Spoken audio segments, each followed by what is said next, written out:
We have new reporting this evening on America's opioid crisis. We know who is responsible for poisoning the American people with fentanyl.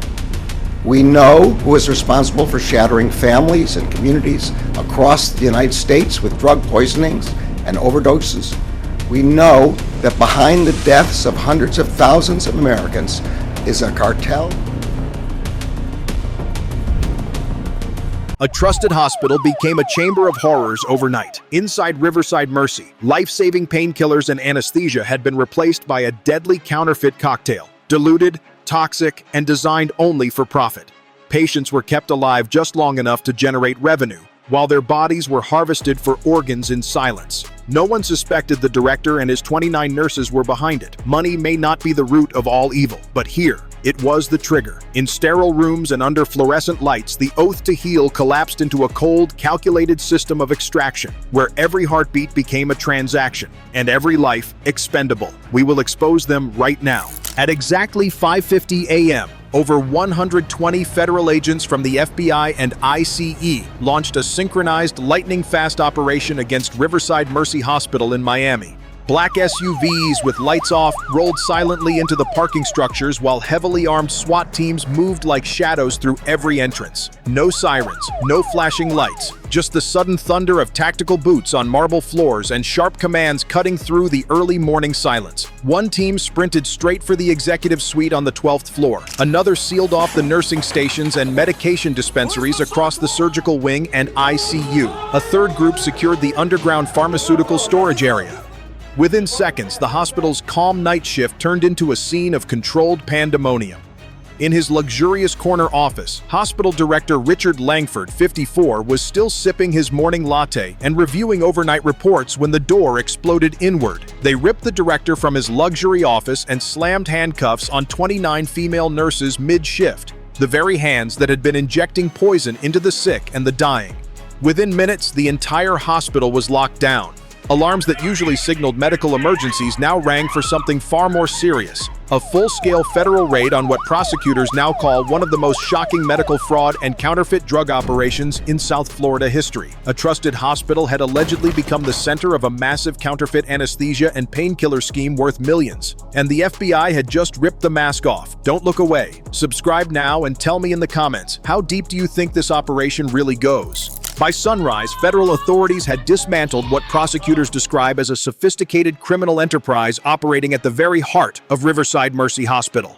Hospital director Richard Langford and all 29 female nurses arrested in the coordinated sweep now face serious federal charges including conspiracy to distribute counterfeit controlled substances, healthcare fraud, and wire fraud. At the center of the scheme was a massive counterfeit drug operation. Painkillers and anesthesia medications, critical drugs used daily in surgery and intensive care, were not legitimate pharmaceutical products. They were fake batches secretly manufactured in a hidden laboratory in Hialeah, heavily diluted with unknown chemical fillers to stretch supply and inflate profits. These dangerous substitutes were then introduced into the hospital's official medication dispensaries and administered to unsuspecting patients. Investigators estimate the operation generated at least $29 million in illicit revenue through fraudulent billing to insurance companies, Medicare, and private payers. What makes this case especially disturbing is how deeply the fraud penetrated everyday hospital operations. Nurses on shift were allegedly complicit in dispensing the fake medications, while senior leadership turned a blind eye,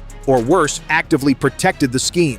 This was no ordinary pharmacy diversion case. It was an industrialized betrayal of patient trust, where a respected medical facility allegedly became a distribution hub for substandard, potentially lethal drugs. Operation Shadow Medicine, as it is now being called internally, has sent shockwaves through South Florida's healthcare community and raised urgent questions about how such a large-scale counterfeit network could thrive undetected inside a major hospital for so long.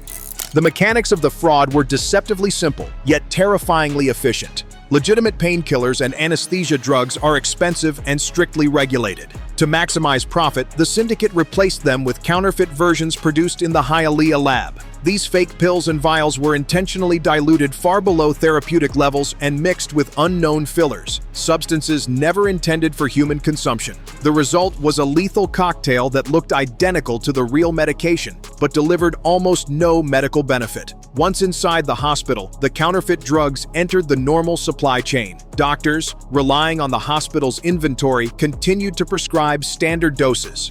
Nurses administered the fake medications to patients recovering from surgery, suffering from chronic pain, or fighting critical illness in the ICU. Because the drugs were underdosed, patients experienced prolonged pain, slower recovery, and in many cases developed rapid dependency, exactly like the infamous OxyContin crisis years earlier. Each additional day, a patient remained in pain meant more prescriptions, more administrations, and more billable procedures. Insurance companies and government programs were charged full price for phantom medicine that provided little to no relief. The more ineffective the drug, the more frequently patients returned for refills or extended hospital stays, creating a self-sustaining cycle of fraud. What appeared on paper as routine medical care was in reality a high-volume revenue machine. Every diluted vial and every unnecessary prescription funneled millions directly into the pockets of those running the scheme, all while patients suffered in silence, believing they were receiving proper treatment. But the fraud ran far deeper than counterfeit pills. At its darkest core, the operation treated living patients as renewable resources in a closed profit ecosystem. Certain patients were quietly flagged in the hospital's internal system as special monitoring cases. These individuals were not given aggressive treatment designed to heal them. Instead, they were deliberately kept in a fragile state, alive enough to continue generating billable procedures, but never allowed to recover fully. Their pain was managed just enough to prevent immediate death, yet severe enough to justify endless medication orders and extended hospital stays. Neither the patients nor their families knew they had become pawns in this calculated scheme. Then came the most horrifying stage. When a patient's condition suddenly deteriorated and death was declared, a rapid, well-rehearsed protocol activated. Within hours, vital organs vanished from the body through unofficial channels that left no trace in official records. Livers, kidneys, hearts, and corneas were harvested with chilling efficiency and moved out of the hospital under the cover of night. Paperwork was adjusted seamlessly, cause of death altered, timelines rewritten, and inventories cleaned. No questions were asked because, on paper, nothing suspicious had occurred. This was not random opportunism. It was an organized organ trafficking pipeline protected by layers of corruption inside the hospital. Inspectors were paid to look the other way. Complaints disappeared from the system. Medical charts were scrubbed or rewritten. The entire facility had been transformed into a self-contained empire where human suffering and death were monetized at every possible stage, from prolonged illness to the final profitable harvest of body parts. What patients and families believed was compassionate end-of-life care was, in reality, a cold-blooded business model built on living bodies and dead ones alike.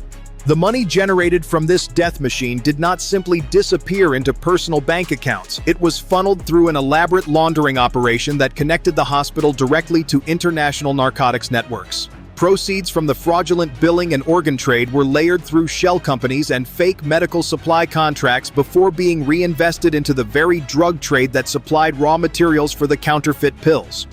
Federal investigators discovered ledger books hidden in the director's private safe that mirrored cartel accounting, detailing how clean hospital revenue was used to purchase precursor chemicals from overseas suppliers and to finance large shipments of street narcotics moving through Miami's ports. Corruption formed the invisible shield. Hospital inspectors, state health officials, and even some local law enforcement had been systematically bought off with generous consulting fees and luxury gifts. Internal complaints about missing organs or suspicious medication shortages were quietly deleted from the digital system. Entire patient files vanished overnight whenever federal auditors scheduled a review. Meanwhile, the ringleaders lived lives of obscene luxury that no legitimate hospital salary could explain. Director Richard Langford was seen driving a $250,000 Lamborghini registered under a non-profit medical foundation. Several of the arrested nurses maintained multi-million-dollar waterfront condos in Miami Beach and took frequent first-class trips to Dubai, Monaco, and the Cayman Islands. One senior nurse's bank records revealed unexplained deposits exceeding $800,000 in a single year. Funds traced back to offshore accounts linked to Latin American drug cartels. This was the ultimate fusion, a respected medical institution serving as both a cash cow and a perfect laundering front for narcotics money. Taxpayer dollars and insurance premiums were being converted into clean capital that fueled the very drug epidemic devastating the same communities the hospital claimed to serve. The white coats had not only betrayed their patients, they had become willing partners in a sophisticated narco enterprise. In the days following the raid, the full magnitude of the damage began to surface. Federal agents seized bank records, encrypted servers, and shipping manifests that exposed how deeply the network had compromised patient safety across South Florida. Hundreds of individuals who received the compromised medications now face uncertain long-term health consequences, with toxicology reports revealing dangerous contaminants that could lead to organ failure or neurological damage. Families who trusted Riverside Mercy Hospital with their loved ones' lives are now grappling with the horrifying realization that routine surgeries and pain management may have been conducted with substandard or counterfeit substances. The financial toll extends well beyond the initial estimates. Forensic accountants from the IRS Criminal Investigation Division are tracing complex transaction chains that funneled money through multiple layers of shell entities in the Caribbean and Latin America.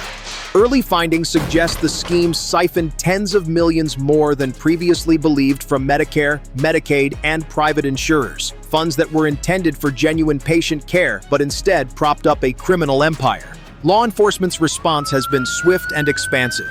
Operation Shadow Medicine has evolved into a multi-agency task force involving the DEA, HHS Office of Inspector General, and Florida state health regulators. Agents are now executing additional search warrants at affiliated clinics, supplier warehouses in Hialeah, and private residences linked to the arrested staff. Several mid-level hospital administrators have already begun cooperating with prosecutors, providing testimony that could unravel further connections to larger narcotics distribution rings operating through Miami's international ports. The case has triggered an emergency statewide review of hospital medication procurement protocols and organ donation oversight in Florida. Health officials have ordered immediate audits of every major facility in the Miami-Dade and Broward areas, searching for similar patterns of internal tampering and falsified records. Medical licensing boards are fast-tracking the revocation of credentials for everyone implicated, while lawmakers in Tallahassee are drafting emergency legislation to impose stricter controls on pharmaceutical inventory tracking and third-party auditing. For the broader medical community, the scandal represents a profound crisis of confidence. Patients across the region are canceling elective procedures and demanding independent verification of medications and treatment plans. Trust in the white coat, once considered sacred, has been severely eroded, with many now questioning whether profit motives have overtaken the fundamental duty to heal. Prosecutors have signaled they will pursue the maximum penalties available under federal law, including charges that could result in decades behind bars for the ringleaders. As the investigation widens, authorities warn that this takedown is only the opening salvo in a larger campaign to root out corruption where medicine and organized crime intersect. The message from federal officials is unmistakable. No hospital, no matter how prestigious, is beyond the reach of justice when lives are treated as commodities. The ripple effects of this scandal have spread far beyond the walls of Riverside Mercy Hospital, shaking public faith in the entire healthcare system of South Florida. In the weeks since the raids, local news hotlines have been flooded with calls from anxious patients and families desperate to know whether their surgeries, pain treatments, or hospital stays involve the compromised medications. Support groups have formed overnight, where victims share stories of prolonged suffering, unexpected complications, and the terrifying uncertainty about what was truly injected into their bodies. Many now view hospitals not as sanctuaries of healing, but as potential traps where profit overrides human life. Community leaders and patient advocacy organizations have organized protests outside Miami-Dade County hospitals, demanding greater transparency in drug sourcing and organ procurement practices. Social media has amplified the outrage, with hashtags like #HospitalBetrayal and #FakeMedicine, Miami trending for days.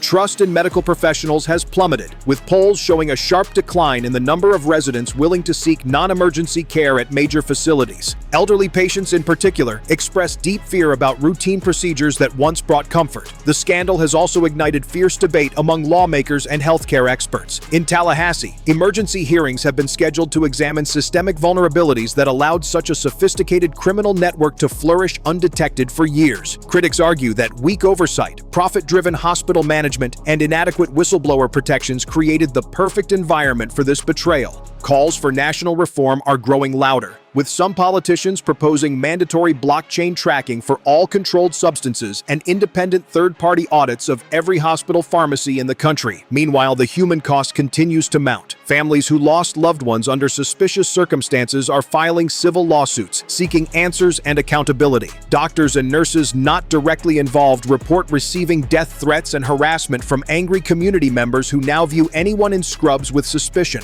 The once respected image of the caring nurse has been tarnished, forcing many frontline healthcare workers to defend their integrity in public.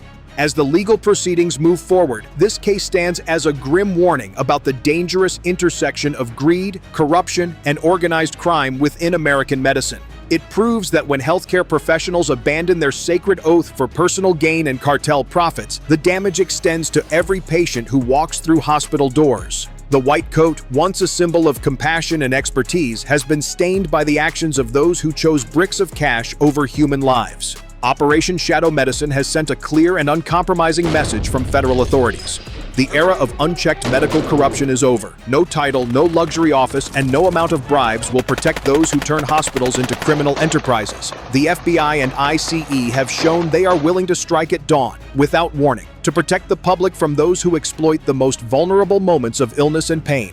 The final bill for these betrayals is now due. For the director and the 29 nurses sitting in federal custody, the consequences will be measured not only in years behind bars, but in the irreversible loss of public trust they helped destroy. This scandal must become the catalyst for sweeping change, stricter regulations, harsher penalties, and relentless vigilance, so that no other community suffers the same violation. If this exposure of a medical cartel operating in plain sight has disturbed you as deeply as it should, make sure to hit the like button and subscribe right now. Turn on notifications so you never miss the next file where we peel back the layers of crime hiding behind respected institutions. We don't just report the headlines, we expose the mechanics of the crime, no matter how powerful the players. Stay vigilant, stay informed, because in today's world, your medical records and your life may be the next target.